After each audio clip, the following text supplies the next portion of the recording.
Planet Magazine. Also known as Wednesday 13. Welcome to Brutal Planet Magazine. Welcome to Brutal Planet Magazine. Welcome to the video. Welcome to Brutal Planet Magazine. You're listening to Brutal Planet. Hey, what's up, everybody? CJ Pierce here from Toronto Pool, and you're listening to Brutal Planet Media right here. Get yourself. Hey, I'm Steve from Within the Ruins, and this is Brutal Planet.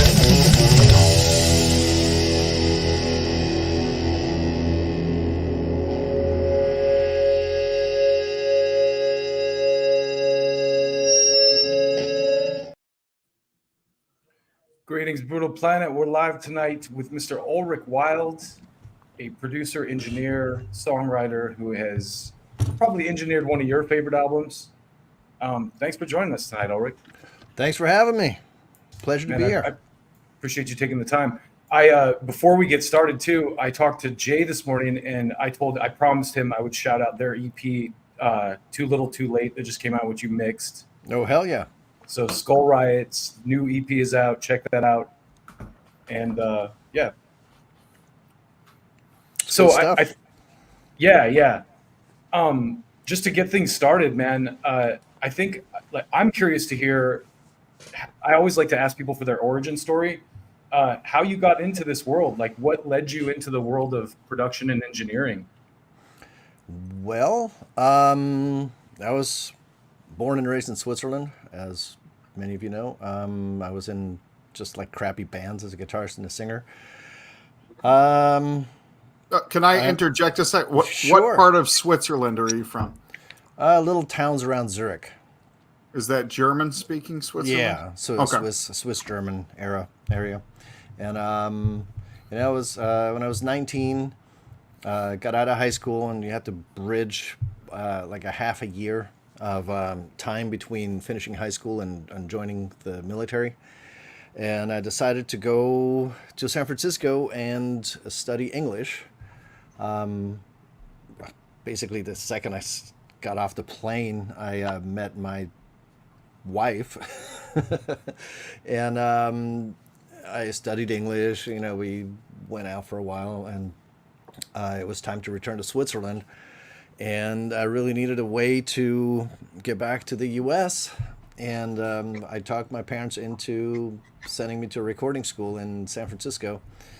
And that's kind of like the real origin story. Basically did that just to kind of, hook back up with my wife. And we're still together after all these years. That was back in like 88, 87, 88, awesome. Depending on Easter County. That recording school is long defunct. It was a really terrible school. So I'm just curious. Yeah. Can you give us like a timeline? Like what year are we talking about here? That was I started that school in 1988. Okay. And nice. I finished it. It was a really terrible school. I didn't really learn much there. No, I'm serious. I was really down on recording schools for a really long time. More on that later, perhaps. But I went and I got an internship at a recording studio, and because I was so bored in school, and so I had this internship, and I worked in the evenings or whenever I had time, and I learned much more there than in school, and eventually, they started to pay me, and ultimately, San Francisco was a very small pond. And not that I was a big fish or anything, I just felt like a small pond to live in. And so I moved down to LA. About 2 years later, it was 1990, and started basically over as a runner again in some studios here. And that's when I ended up at One-on-One Studios, where Metallica was doing the Black Record. And just went on assisting, and then in about 94-ish, 5-ish, I started to, want to get my feet wet and get my own projects and engineer and produce on my own. And here we are. I mean, I think it's cool that you say, because just being I'm from Northern California too. So growing up in that same area around that exact same time and being That's an amazing place to be at that time. You know what I mean? Oh, I loved it. It was great, but you know, there just wasn't a ton of work. No. You know, and it was just I was a small pond. Best I can Yeah. best Yeah, I it can is. do. So how do you, one of the first albums on your resume is Alice in Chains Dirt. How do you get that job? Is that something like, did you pick the bands or did the labels come to you, or like how does that happen? Well, that you have to kind of differentiate between assisting work and engineering work and production work and mixing work. Assisting, you know, you're basically equipment at a studio, and the band, the label, the producer picks a studio, and you happen to work there. That was One-on-One Studios where Metallica was doing their Black record, and you know, it had a great drum room, and a lot of bands came in to track drums there, and then they went and overdubbed elsewhere. So I did a lot of drum tracking sessions, and Alice in Chains was one of those. And basically, you know, like as an assistant, you're kind of liaison between the equipment and the people, you know, because you know where everything is, you know how to get everything to work, and you know, so you're just kind of at their disposal. When you hear some of the songs or some of these old records, does it take you back to that time? Like, do you have like memories associated with some of those songs or anything like that? Yeah, you know, like it's funny that you bring the Alice in Chains is mentioned, because we recorded that during the LA riots. Oh wow! So that definitely has memories attached to it. It was about, you know, 3 days into the setup and tracking that, you know, it's just started up, and it kind of exploded all over the city. And you know, every night on the way home, it was kind of like, you know, am I gonna make it, or what's gonna happen to me on the way back? And then Dave Jordan decided to, you know, just call it. The band decided to call it for a few days, and they went. I always thought they went back up to Seattle, but I think they actually went out into the desert with Slayer, into like, you know, like Landers or wherever, somewhere, Palm Springs somewhere.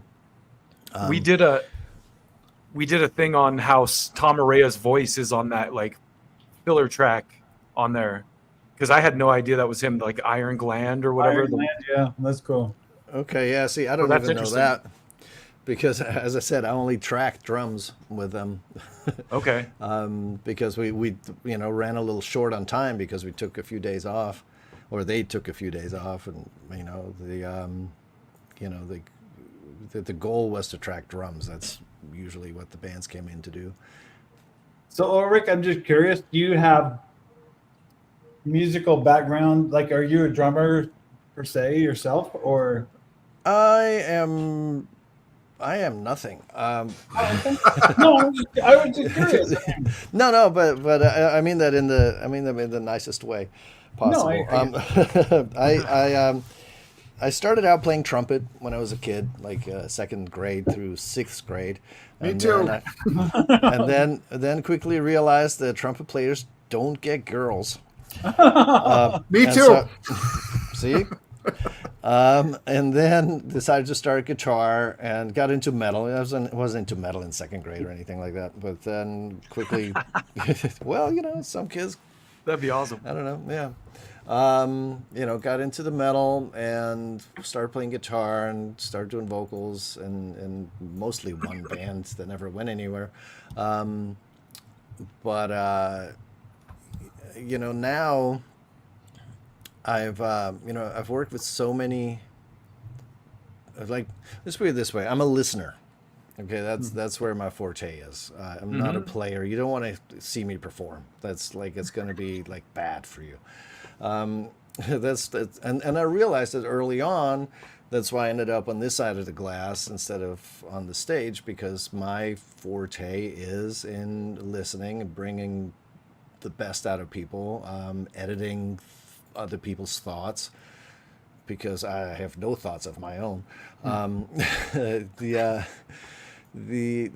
that's what I do. I'm a listener. It's like the answer to what do you play is like, I play the stereo really loud. Yeah, no. You know, but it kind of lets you like, you were specifically like a drum person, so you're like, I can do the drums and I can do that. That's my forte.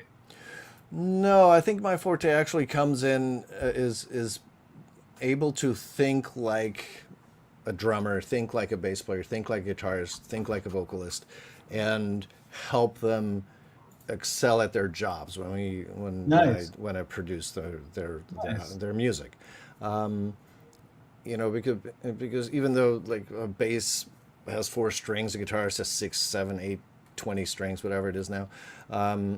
They're very different instruments. Their job is very different, and so like just because you know how to play one doesn't necessarily mean you're a good fit to play the other. So And if you mix it in at the wrong time, it totally screws things up. So sure, yeah. I'm curious, when did you make the jump from just mixing and engineering into production? Oddly enough, it probably was the other way around. Oh, You know, I was assisting a lot of bands, a lot of projects, anywhere from, you know, like Whitney Houston to, you know, like some Japanese artists that came through. Armando Manzanero, I believe his name is, a Mexican superstar. You know, the big band kind of stuff. Everything came through, but focus on metal, which is, you know, where the heart lied. But then, you know, I ended up being, you know, picked up with by Terry Date when we did that Fishbone record. What's it called? One of my favorites. Give a Monkey a Brain love album. that album. And you know, we just clicked. He liked me. That's really the most important part of the story.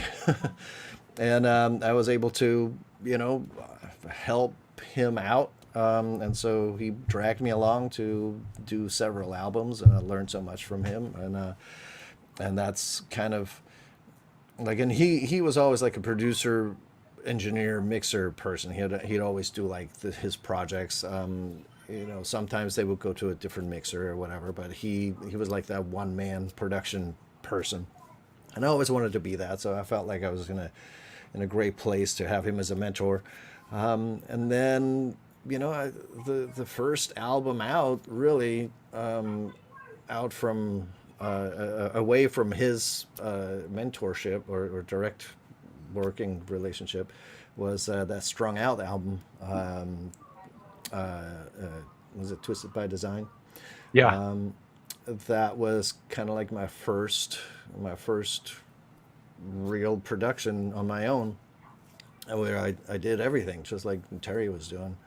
And then after that, it was the Static-X Wisconsin Death Trip, and so I was always kind of doing, you know, production, just like full, like, you know, in-house production for the whole thing.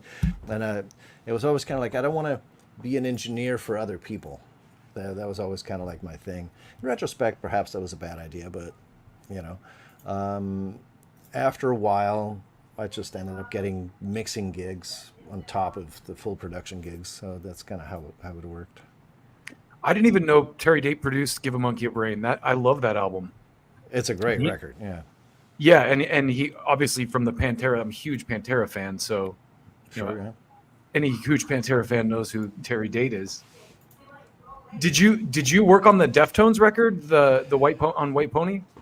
I worked on Adrenaline. I worked on Around the Fur, and I did some work on White Pony. They, you know, at that point, I was kind of in full-on production mode myself, and Terry was kind of he replaced me.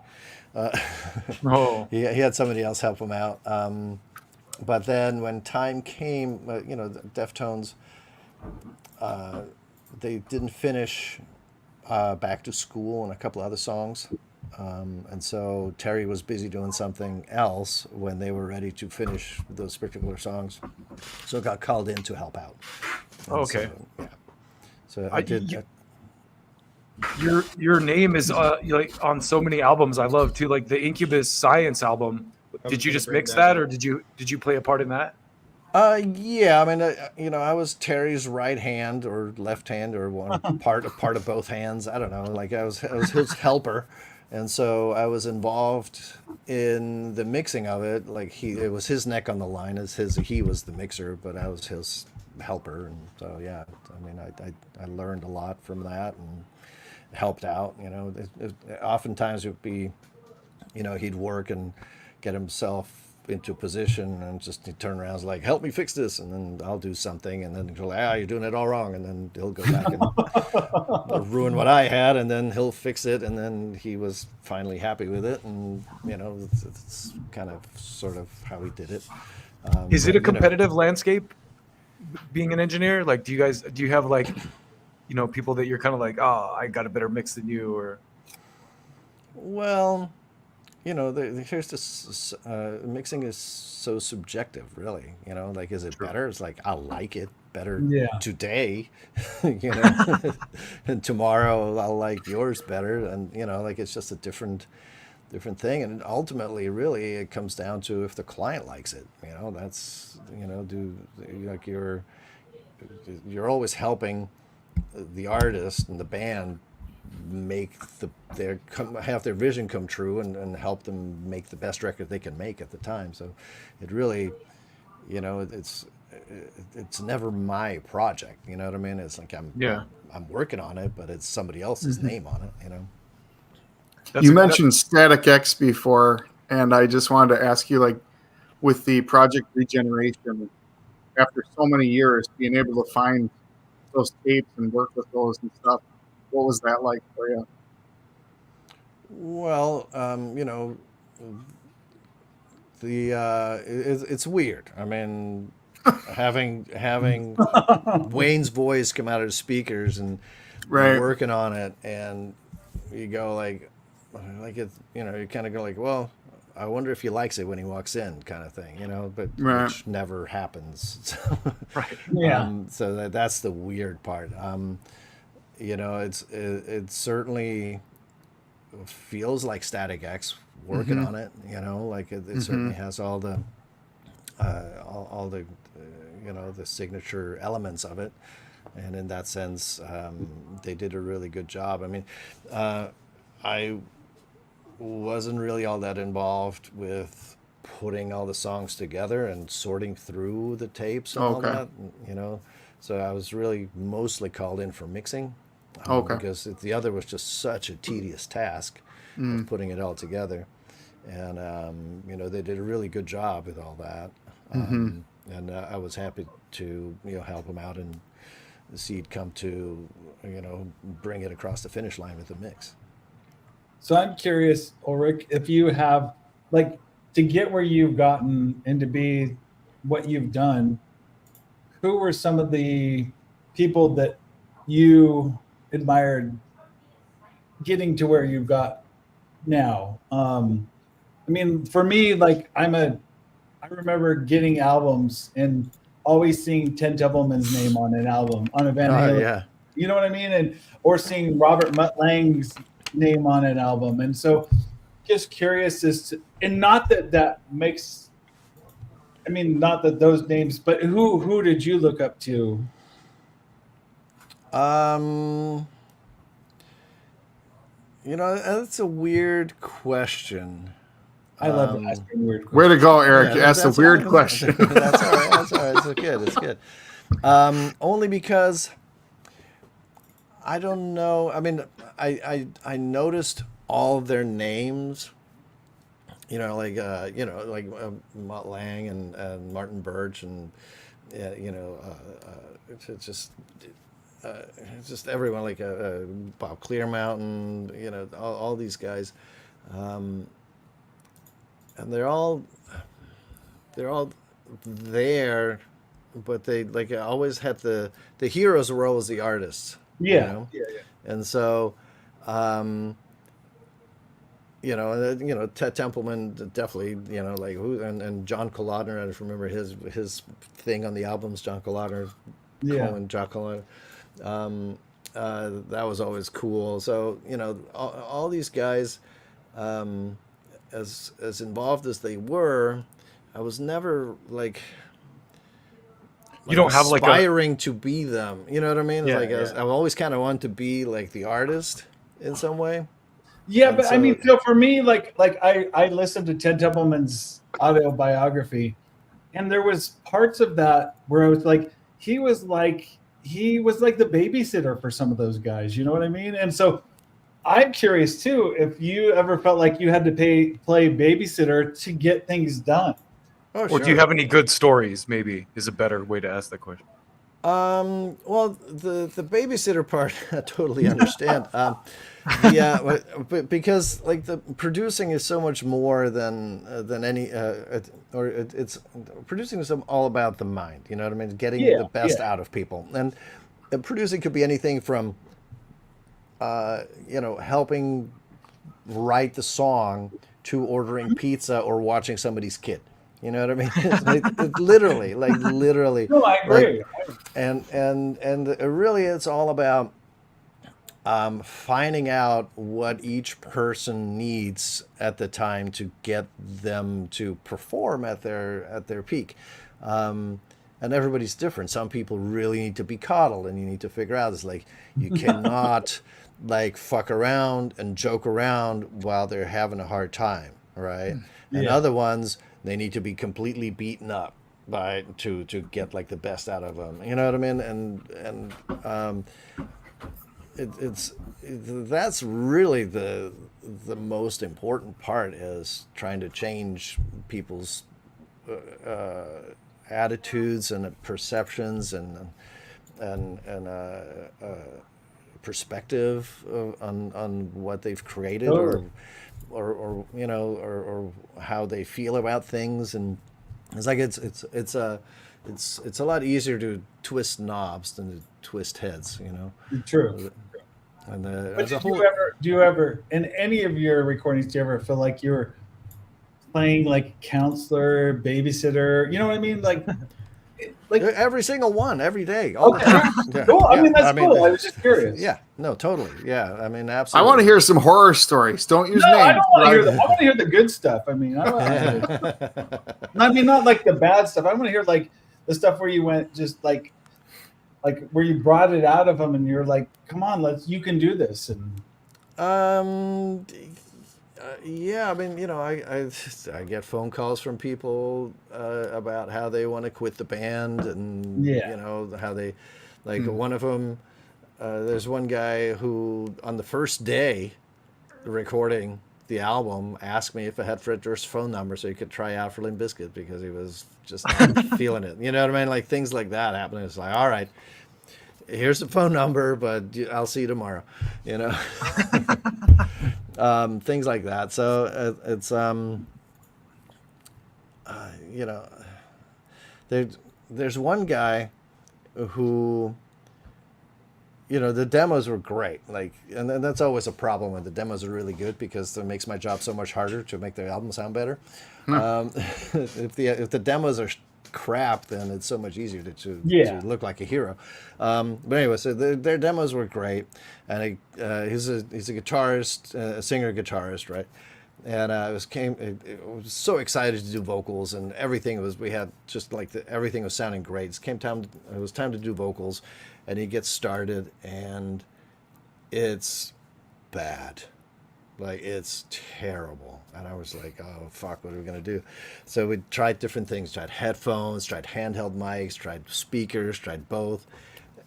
Everything we tried was just getting worse. I thought it couldn't get any worse. I was like, dude, we're going to have to tune every single syllable. This is before auto-tuning. You know what I mean? This is going to be, like, really rough. Like, we're not going to have enough time in the studio to do this.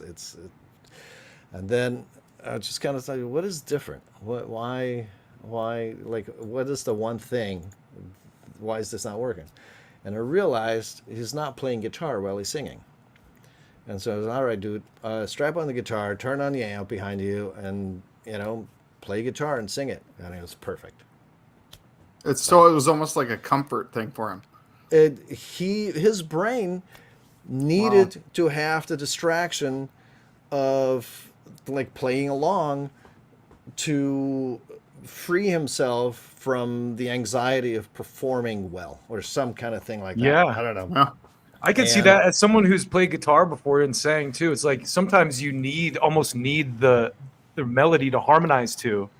And the stance, like the way you hold your guitar and your head while you're doing it. You know what I mean? Like there's a position and a comfort for the muscles that have gotten used to doing what Sure. they do. And so all of a sudden you're standing there like this as opposed to like that, and everything's wrong and everything's off. And the funny thing was, you could immediately tell when he stopped playing guitar. Like as soon as like the second he stopped playing guitar, it'd just go like all over the place. And so yeah, I mean, it's stuff like that, you know. It's fascinating. Yeah, it is. Yeah. And we were lucky. I figured it out. I mean, like because he was spent. He was in tears. Like this doesn't happen normally. It's like what's wrong, you know. And so yeah, he was just he just overdid it, and wasn't able to focus to like he was over focusing or something. I don't know. So, But a good producer can figure out what the problem is and make it one work. would hope. One would hope. Yeah. Yes. So I'm curious too, if you don't mind me asking, like, have you ever employed any like unique ways of getting things out of your clients? Like I'm thinking back to like Good question. no, like I'm thinking back to like Bob Ezrin with Alice Cooper, where we basically put Alice Cooper in. He laid him down and then put chairs over the top of him, he sang, you know, the song "The Ballad of Dwight Fry," you know, where you know he was laying down and he felt like he was in a. Have you ever done anything to try to get that out of your clients? Yeah, you know, with was it Adrenaline with Chino? He we used to build, we still do sometimes, build these with giant foam blocks with these little forts around guitar cabinets, right, to like keep them from the room sound from getting into the mics and to keep everything tight. And I remember Chino crawling down into one of those, and Really? Yeah, he cool. was in there doing that. The on the Stained album, like I forgot the name of the song, but it's on Dysfunction. The last song is that acoustic track, he Joey. I'm not that sharp. I'm tired this weekend.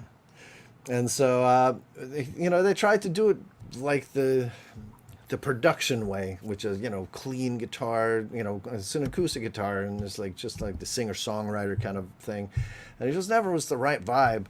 So we ended up, there's a long staircase that went down into the lounge, and we just put a microphone on top, and we had him just sit down at the bottom of the stairs with a glass of wine, and that's what you hear in the beginning. It's just like a glass of wine, sitting down, cool. and then just play the song by himself in the stairway with the whatever that reverb was, and that whole thing, just a distance away, and kind of very, very imperfect, very unrecording school like, Yeah. Like, this is not how you record acoustic guitars. The song is called Spleen, by the way. That sounds right. Dryden, you've been kind of quiet. Do you got any questions? I've been soaking it in, but I was going to say, is there a record in particular that you have, or just a time that you have that's very fond? I know it's like asking what's your favorite movie. I'm sure they're all dear to you, but is there a time or record in particular or band that you love working with the most? Yeah, that's, you're right. That's like asking what's your favorite child. Yeah. And even though you have one, you can't say it. No,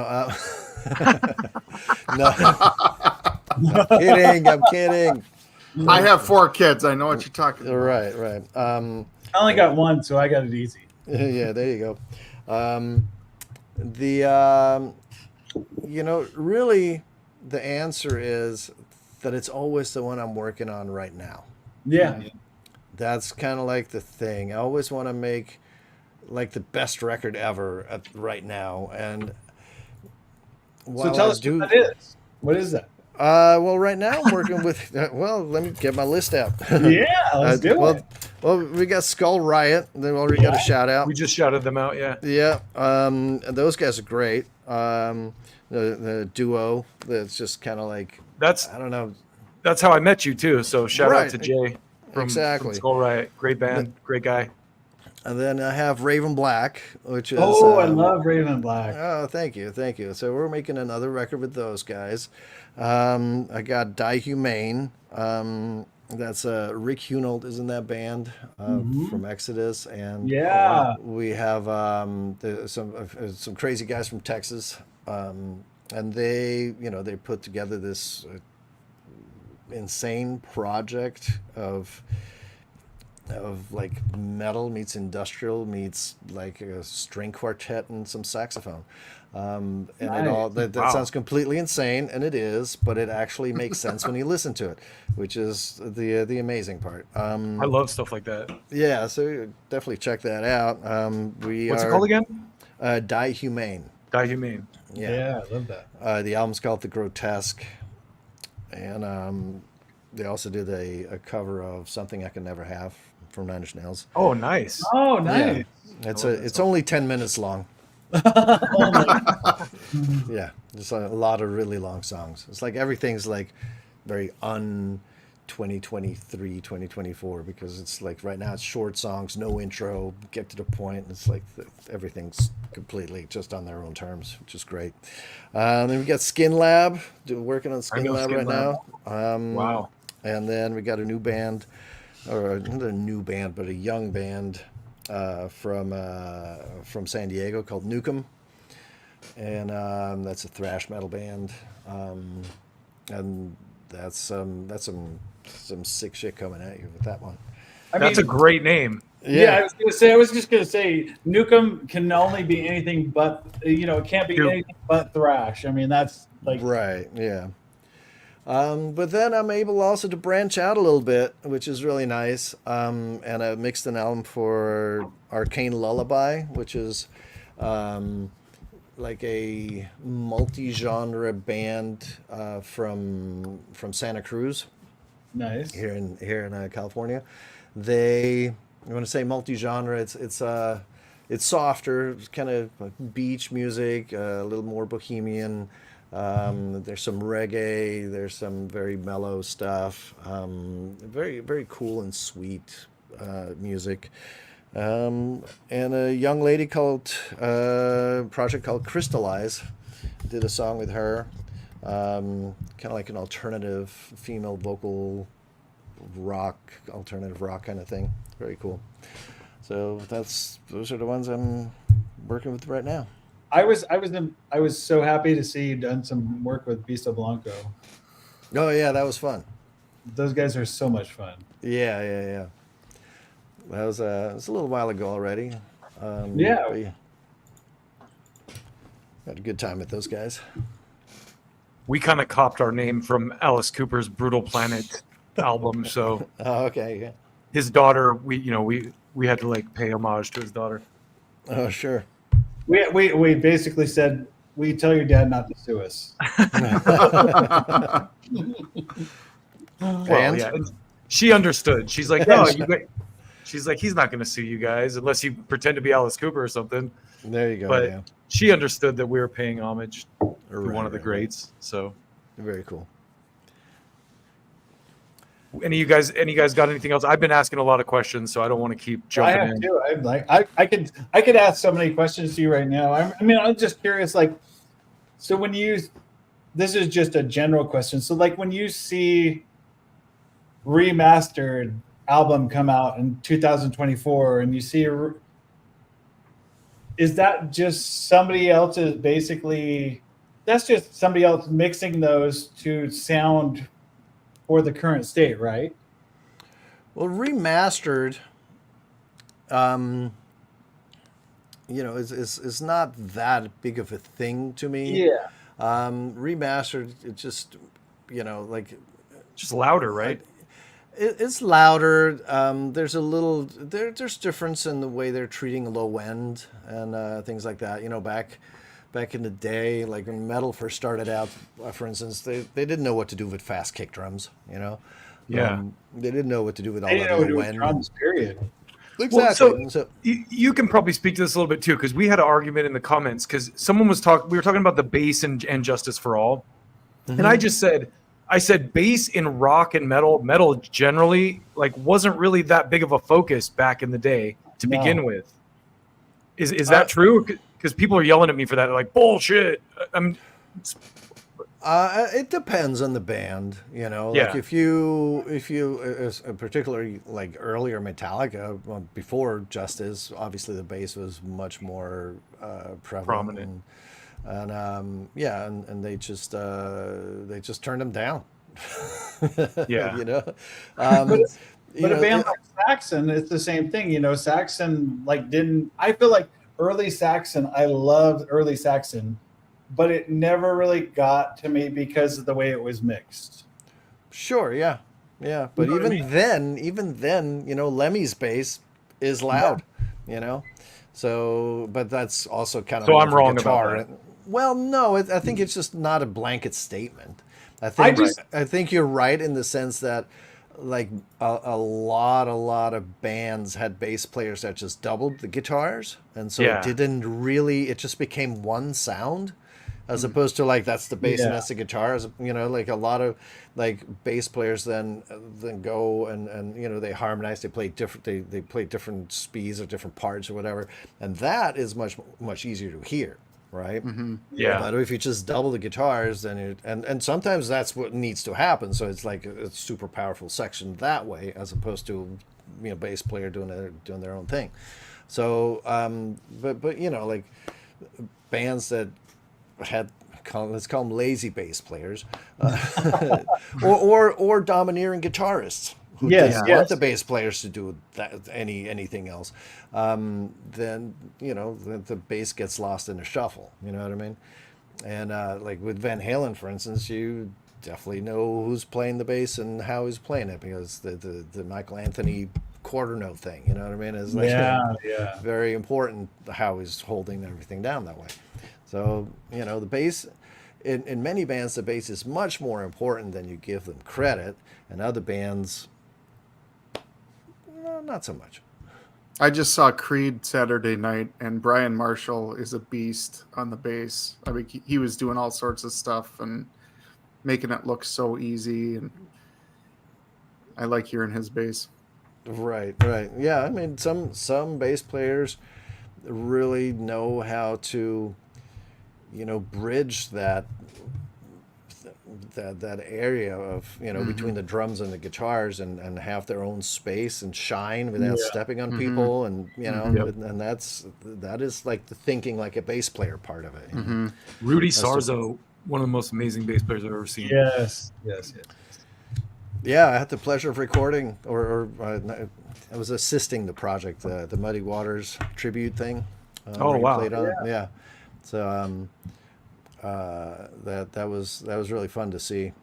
All those guys come in, and that was basically a blues record, right? And it was all kind of like one take stuff, or like everybody played the same take. There was not real overdubbing going on, except for guest players on top of it or whatever. So that was really cool, and especially the vocals were recorded at the same time as everything else. And oh wow! Just to give you an idea of how little equipment matters, or how little money in equipment matters, or whatever. They have Paul Rogers. You know, they set up his mic, and it was a C12, I believe. It was expensive mics, like $5,000 back then or whatever. It's probably $150,000 now. And they had him go through like a Neve 1081 and an LA2A and an 1176, whatever, like nice compressors, nice setup. And he comes in, he goes like, it just doesn't sound like me. It's like, dude, you know, I mean, what do you want? Like, this is good stuff. We got all the best for the best. And I was like, yeah, it's not the right, it's just wrong. It's like, well, what do you normally use? It's like, it's like 3 a.m. in England right now. I'll tell you tomorrow. He comes in, a little piece of paper. He had no idea like what he was using, and it didn't matter to him. I was like, so my guy said to tell you this: the 57 and a 160X, and it didn't matter what. Doesn't matter what preamp. I was like, and they're just like, they looked at each other like, fuck, that can't possibly be true. And so they set it up, and there it was. It sounded just like him, and he was just like, he was happy. It sounded great, and all was well. But they didn't trust themselves, or they didn't trust the situation enough, and so they had this compromise where they would record both microphones just in case. But it was the 57 that, the 57 and the 160X, which is, like a total of $400 as opposed to a total of like, I don't know, $8,000, $10,000 worth of gear. Those SM57s are like the cornerstone of like the rock music industry. Yeah, they're like the hammer, Yeah. Absolutely. Put them on anything. Like you could literally make an album with just 57s. Would it be ideal? No, but you could. I watched, and it would be good. I watched I love watching those like behind the scenes, and I watched one with Butch Vig about Nevermind, and he was talking about even Billy Corgan when he was recording Siamese Dream just sat in the control room and sang into a 57. Sure, yeah, absolutely. The Deftones records were made that way. The Astro Creep 2000 was made that way. Oh wow! White Song. The Southern Tranquil was done that way. Tranquil. And a bunch of other ones too. I mean, I don't even remember all of them, but yeah, Handheld. Tranquil was an interesting Pantera record too, because they were already kind of starting to like fray a little bit, and I think Phil recorded the vocals in New Orleans. He sure did. Yeah. Time and Vinny sent him the tapes. Yeah. We tracked Tranquil at Dime's house, and Terry went to New Orleans to do vocals with Phil at Trent's studio. Trent Reznor. Yeah. And then they came back, and then we put it all together. I stayed behind with Dime, tracking guitars, while Terry was doing vocals down in New Orleans. So I gotta ask you, do you have any stories, like Dimebag stories? Cause what was that like? So many, but many of them have probably been told by other people much better than me. And I was the new guy, and I don't feel I feel it's my place to milk Pantera stories. Sure. You know what I mean? Like I feel uneasy about that, but I'll tell you one of them that is my story to tell. Good, I love it. I was the new guy. I had long hair back in the day, and apparently Rex had just cut his hair off, and it was like fuck with the new guy time. That's what it was. Let's face it. And Rex was like adamant. It's like, we're gonna cut off your hair. I was like, no, you won't. I was like, Terry pulled me aside. It's like, if you fight it, they're definitely going to do it. If you just kind of, if you just kind of downplay it, you might have a chance of keeping it. And I said, all right, fine. So like for a couple of 2 months, it was just like, hair's coming off tomorrow. It's like, hair's coming off. It's like, yeah, whatever. Yeah, whatever. Well, the time came where they sat me down at 2, 3 in the morning, and they started breaking out clippers and started cutting out like shaving up back here, like they called them the reception desks, and they cut out like a bald spot in the back of my head, and then they took the rest of it and they made 2 horns out of it, and then they singed them. They made one, they singed it, they spray painted it, and then they lopped it all off. Maybe it looked like basically like the guy from Green Day, what's his name? Billy Joe Armstrong. Yeah. And then they went to NAMM and left me behind, suffering. And so that was kind of the thing that happened to me in Texas. So a drunken band in Texas cut off my hair. That's my official story, and I'm sticking to it. The fun bit about that is that as we were doing guitars one day, sometime after that, I'm sitting there, or I'm standing next to Dime. Dime's sitting tracking, and there's a pair of scissors sitting on the rack right between he and I. And as I'm picking up those scissors and I'm about to cut off the tiniest bit of his beard, he was saying, "I'm surprised you're not cutting off any of my hair." Like, it happened like simultaneously. We had the same fucking thought at the same time. And I ended up with like this tiniest little piece of Dime's beard. Nice. I was gonna like be rude and like ruin his freaking like little pink spot and like take off his whole take off his whole look or anything like that. I couldn't do that, but like I snipped off a tiniest little bit. And, yeah. You got a tiny bit of revenge. Right, So I'm just right, curious because by this time things were all digital. Why were there scissors in the recording studio? Well, for hair cutting, for one. Okay, I was just curious. Yeah, no, you'd be surprised. We actually did not do that record digital in a Pro Tools kind of way. We did it. That we tracked the drums on tape, and all the overdubs were done on DA-88s. Oh, okay. Yeah, and that's as digital as it went at the time. This was right around the time when we started buying Pro Tools rigs to supplement the tape, because they weren't strong enough yet to make entire like full-on multi-track records on them just yet, or we didn't trust them enough yet at the time, because shortly after, what's his name, Scott Humphrey started making Rob Zombie records with in Pro Tools and stuff. So they certainly ended up becoming powerful enough very quickly. But we were, we just started. We used some of that technology to help us out, but it wasn't until 2001 when I made my last recorded my last album on tape. Wow, I'm impressed that you remember that was 2001. I mean, yeah, I remember the record. It was Breaking Benjamin was the last record I made on. Oh, on I tape. love that album. Right. Saturate. Right.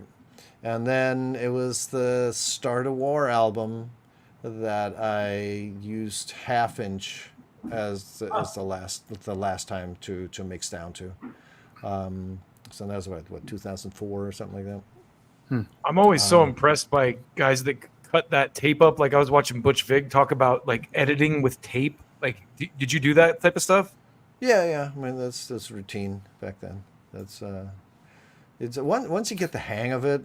No big deal, Tustin. Yeah, like no, I'm serious. Once you get the hang of it, it's and you realize like what's once you know how to cut hair, you can you make records. But it's Ulrich Scissorhands. yeah.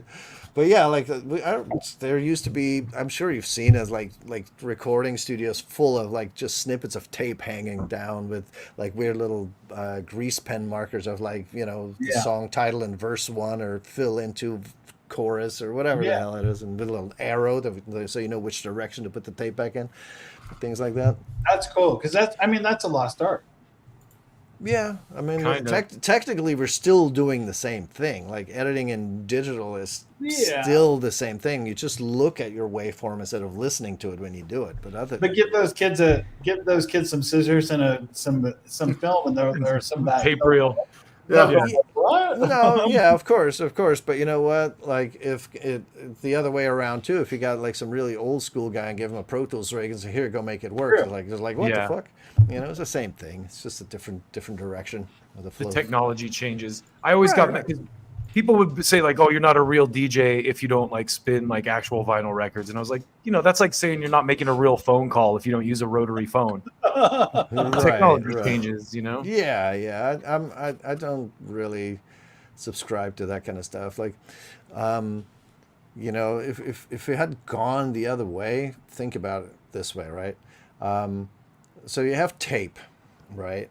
And tape is a very imperfect medium. Like it's hissy. You need to have like a bias setting. You need to align it. Literally shaves off the high end as it scrapes across the head, right? So when you clean the tape heads, that's your cymbals, right? Yeah. Oh, wow. That's your high end on there. So what you do is that's going to happen. So you boost extra high end onto the tape when you record because some of it's going to diminish. And if you need to boost it later, you're also going to EQ up the noise floor at the same time. So if you have too much, if you were to end up with too much high end on tape and have to turn it down with an EQ, it would actually diminish the noise floor, right? So people would just goose high end onto tape because of that, right? Now, Pro Tools comes along, or any digital thing comes along, and it doesn't do that, right? And the other thing is you have these attacks, like the tape is kind of slow, so you have all these transients, and tape is slow, so it kind of mangles those transients a little bit, right? And that's the tape compression, right, that people talk about. That kind of makes it sound fat because that impact, that really sharp transient is not as annoying. Well, here comes Pro Tools. The transient is there forever. The high end is there forever. You have no idea what this medium does. So you use your recording techniques. You boost that high end on there. The transients are hurting your face. And you go like, this stuff sounds brittle. It's like, well, don't fucking do that. Yeah. You know what I mean? But I didn't know all that about tape either. That's crazy. Right.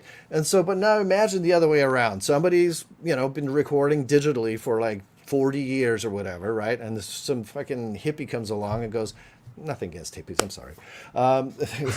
Some dude comes along. You're good. Some dude comes along and is like, dude, check out tape. It's so awesome. And you go put it on there and you go like, this sounds murky and fucking hissy and like muddy. And just like, why the fuck would I use that? Right? So that's it's the raw, other direction, man. It's right? raw, man. Yeah, man. It's fucking warm, bro. Warm. Yeah, that's what everyone always said. Yeah. And so, So I have like two more questions for you because I'm just curious. Like you're being from Switzerland, I'm just curious. Like I don't think anybody else ever on this panel knows, but like growing up, did you like listen to Crocus and Gotthard and some of the well, Gotthard actually came about well after my Oh, did they? life. Okay. Yeah, I No, didn't that's even. true. They did. Yeah, but Crocus was actually one of the first bands that I saw live. Yeah, Was it really? yeah, absolutely, yeah. And that I love it. believe They're a Swiss band? Yeah. yeah, I didn't know mhm, that. yeah, I believe Blackfoot opened for them, if I'm not mistaken. Really? Yeah, Wow. yeah.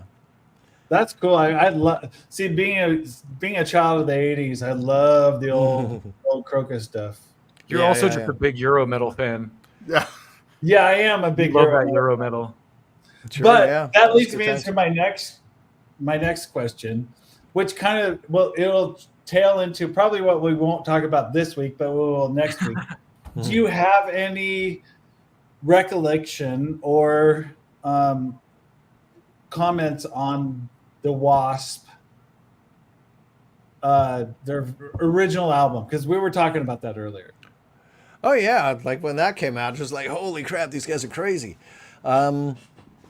With his little caught piece or whatever the fuck it was, Yeah. his little chainsaw thing with the rotary saw. Yeah, the cod yeah, piece. yeah, Buzzsaw cod piece. yeah, fuck like a beast, and like, Yeah. I want to be somebody. Like that was fucking ripping, man. So we were like, because last week we were talking about this. I'm like, okay, you younger guys have some homework. You got to go listen to that first album. Yeah. Yeah, and just so you know, Ulrich, we used you as like our dog ate our homework excuse. We're like, well, we're gonna talk to Ulrich this week, so So we can't talk about this. But Eric just went off cue and said, "Fuck it, we're going to talk about Wasp anyway." Yeah, we can yeah. talk about it today. I just didn't get time to really listen to the album. Because you were like right in the middle of, well, not in the middle of it, but you grew up in that same era, so you Right. know. And like the whole, so we were talking about the whole Chris Holmes when he's sitting in the swimming pool and he's like all chugging down the Jack Daniels and like, oh, I like being a rock star, and his mom's sitting over there and they're panning over to the camera to her and stuff. The decline of Western civilization. Yeah. Right, yeah, all that stuff. Yeah, I mean, that was the fucking roaring 80s and 90s, right? That was crazy. But yeah, that's kind of why we got into this thing. Like Totally. those low lives were our heroes. Yeah, and that's the cool part is like those guys influenced you one way or another to be who you wanted to be, and then you moved into another. You know what? You moved it into a new generation. Sure, yeah, but like what's funny is that like everything you listen to like influences you, even if Yeah. particularly stuff you hate. You know what I mean? I don't want Because- to do that again. Well, but here's what happens, right? Like you have a react as somebody who creates music, you listen to like your favorite stuff, and you mimic them, and you end up sounding like them, right? And then you combine that with somebody else who listened to somebody who has other idols and other musical journey, and you Yeah. combine that together, so you create something new, right? But at the same time, if you listen to music, or if you're forced to listen to music that you don't like, be that if you have like siblings in the house that torture you or whatever the hell, you have a reaction to that. It's like it gets absorbed in your brain, right? Yeah. And like your creative response to that is creating something that you like that's different from that, but is influenced by that somehow or another, right? And so, but that's what happened to us back in the olden days, where we didn't have 600 channels of music or streaming whatever we wanted with this, with that. Same thing with film and TV. Like you were forced with appointment TV to watch through all the crappy shit we didn't want to see until it was Heavy Metal Hour on MTV, right? Yeah. And so like we had 3 hours of Headbangers Ball that was dedicated for us, and the rest of it was all shit we didn't like. That forms you. Yeah, it does. And It's so, true. Once it comes to like the iPod really is the beginning of the end of Sure. of our creative journeys, because you could have a playlist that's only stuff you like, and and that's the same thing with movies. Like somebody who only watches horror movies and starts writing a horror movie. Guess what? I better take a shower. All my friends are dead. That's going to be like every movie. You know what I mean? As opposed to like having some weird art film influence you in the writing or whatever. Yeah. And so, But even with the MTV, you had MTV, and you had to listen to those other songs to get to the ones you wanted to listen to. sure, yeah. You know what I mean? So Absolutely. you had like the stuff, and so to me, like I hear a lot of the stuff that I didn't necessarily like back then, but now I go, that's actually a really good song. Yeah. Right. Yeah. The nostalgia of it. Well, Yeah, to your point absolutely. too, today the algorithm kind of just filters out what you don't like. So a lot of people, it might be even worse now than it used to be, where before you had to sit through music you didn't like and maybe be forced to in some way accept it.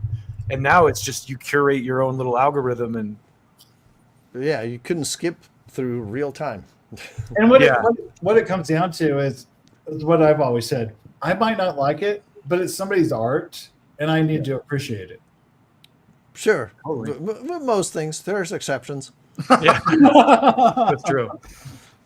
What I have one last question, I promise, because I All right. It's all good. It's all enjoyed good. the green Jello Yeah. that time. So I was a fan of those guys when they first came out, because there was a flood on the MTV scene, and they got their ass sued, right? And so they had to change their name to Jelly. What do you remember? Because what do you remember from those times? I got started with them for their second album, the one that Okay. very few people know about. Sadly, it was a good record, but the first record basically was like, name this song, and they got sued for every single one of them. Yeah. They got sued like left and right because they were ripoffs of songs. And I'm sort of surprised that we weren't able to get away with the parody exception. Yeah. But I guess it wasn't close enough to the original that it was a parody of the song. It was just a rip-off of the song and making fun of them or something like that. I don't know exactly, but they basically got sued for everything. Steel Panther could get sued. Some of this stuff sounds like they have a song sounds just like Living on a Prayer. I'm like, what?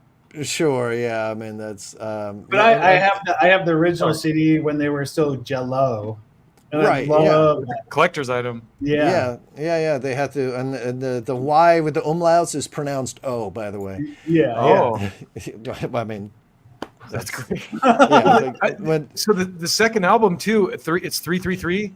Right. Yeah. It's half the devil. Yeah. It's half as evil. Half the devil. Yeah. So those are all original songs, though, right? Yeah. The second album turned more into like name that band as opposed to name that song. Yeah, and so they weren't as it wasn't so easy to sue them about it. Yeah, they learned their lesson. It kind of reminded me of like Scatterbrain. Scatterbrain was great. I rember them. Right? Yeah, I can see that. That song with they Down with the Ships where they like everything. That was a great tune, man. I loved that first album, man. That was a really good record. Oh, that was so good. Don't Call Me Dude. Yeah, Drunken Milkman driving drunk. Drunken Milkman. I gotta go listen to that again. I actually have to go listen to that Green Jelly record again now. Right. Yeah. And then what was the other one? Is Here Comes Trouble. I'm Yes. stupid. Yes. Earache My Eye. Yep. Forgetting a couple of ones, but yeah. I gotta revisit that. The second one was decent too. Scam Boogery. Yeah. Scam Boogery, yeah. But the first one was a classic. Yeah. Well, shout out because on Thursday I've got Rob Zombie's going to be here, so it's all nice. Well, tell him I say hello. Well, I don't know. I won't say hi to him. It's him and Alice Cooper and Ministry. So All right. Make a sign that says Ulrich says hello and just. And then he'll like call me back. He'll like bring that guy up on stage, and we're gonna take him backstage. It might work. There you go. Try it. See what happens. But I love that "Feed the God" song from the Airhead soundtrack. Oh, that was fun. Yeah. And I mean, that's a thing that people don't realize, that soundtracks played in the 80s and early 90s, they were such a big thing. You know what I mean? Right. Yeah. That's when they really got started on soundtracks that way. I mean, it goes back to like Footloose, and then it carries on through like singles. Dirty Dancing. Yeah, I mean, you go to like singles, and then Airhead, The Crow. Yeah, The Crow. Yeah, right. The Crow is a huge thing. Yeah. Yeah. Well, we've been on for an hour, man. I don't want to take too much more of your time unless you guys have other questions. But thank you so much for coming and talking to us, man. And please, come back again sometime. Well, thank you. Thank you for having me. It was a pleasure. We can pick your brain a little bit more. Let's do it again sometime. It'll be fun. I love it. Do you guys have anything else you want to ask before we also let's shout out your socials and stuff so people can follow you or Yes, please. Let's do it. Well, you got ulrichwild.com website. Instagram is I am Ulrich Wild. Facebook is just Ulrich Wild. Pretty easy to find, really. Just put it into Google and something comes up. All right. It's all linked together. Yeah. Yeah. Well, thanks again for doing this. Like I said, I love one of my favorite things is watching those producer shows on YouTube with greats like Butch Vig, and I definitely consider you in that realm. So it's an honor to have you here, man, and greatly appreciate it. Oh, thank you so much. Appreciate that. All right. Well, that's it for tonight, guys. Thanks for tuning in, and keep it brutal. We'll see you all next time. Yes. All right, man. Take care, guys. See ya. Take care. Bye.